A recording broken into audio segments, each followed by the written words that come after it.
పులివెందుల ఈ పేరు చెబితే ముందుగా గుర్తుకొచ్చేది వైసీపీ కుటుంబం. 4.5 దశాబ్దాలుగా ప్రత్యర్థులు కాలు పెట్టలేని విధంగా కంచుకోటగా మార్చేశారు ఆ నియోజకవర్గాన్ని. కానీ 2024 ఎన్నికల్లో ప్రమాదం ముంచుకొచ్చింది. పులివెందులలో వైఎస్ కుటుంబానికి మెజారిటీ తగ్గింది.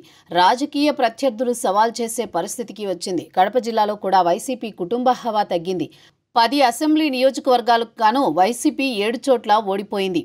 ఇది ఒక షాకింగ్ పరిణామమే. ఉమ్మడి రాష్ట్రం నుంచి 2019 ఎన్నికల వరకు కడప జిల్లాలో వైఎస్ రాజశేఖర రెడ్డి కుటుంబం పట్టు కొనసాగింది. 2024లో మాత్రం పూర్తిగా సడలింది. దీంతో వైసీపీ సంక్లిష్ట స్థితిని ఎదుర్కొంటూ వస్తోంది.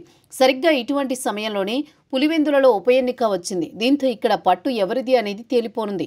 పులివెందుల జెడ్పీటీసీ అకాల మరణంతో ఇక్కడ ఉప ఎన్నిక అనివార్యంగా మారింది.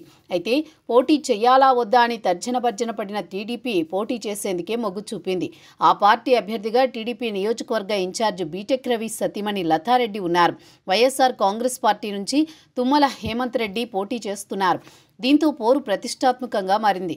ఇరు పార్టీలు గెలుపు కోసం సర్వశక్తులు వడ్డుతున్నారు. వ్యూహ ప్రతివ్యూహాలు రూపొందిస్తున్నాయి.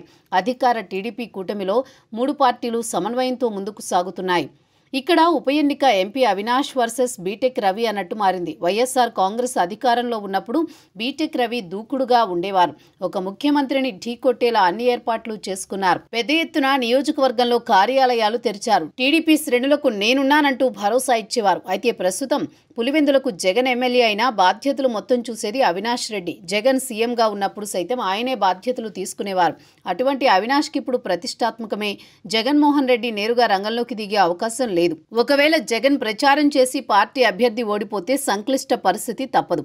అందుకే అవినాష్ రెడ్డితో అన్నీ తానే వ్యవహరిస్తున్నారు. తెర వెనుక మంత్రాంగానికి పరిమితమవుతున్నారు. అందుకే ఇప్పుడు పులివెందులలో గెలవాల్సిన అనివార్య పరిస్థితి ఆయనది. అయితే ఇది అవినాష్ రెడ్డికి చాలా కీలకం. మరోవైపు బీటెక్ రవికి వైఎస్ఆర్ కుటుంబాన్ని ఓడించిన చరిత్ర ఉంది. గతంలో రాజశేఖర రెడ్డి సోదరుడు వివేకానంద రెడ్డిని ఓడించారు బీటెక్ రవి. వైఎస్ఆర్ కాంగ్రెస్ ప్రతిపక్షంలో ఉన్న సమయంలో స్థానిక సంస్థల ఎమ్మెల్సీ ఎన్నికలొచ్చాయి.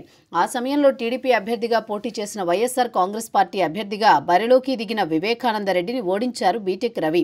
కడప జిల్లాలో స్థానిక సంస్థలలో వైసీపీకి స్పష్టమైన మెజారిటీ ఉంది. ఆ సమయంలో సైతం వివేకాను ఓడించగలిగారు. ఇప్పుడు అదే సెంటిమెంట్ను నమ్ముకున్నారు. ఎలాగైనా వైసీపీని ఓడిస్తామని నమ్మకంగా ఉన్నారు.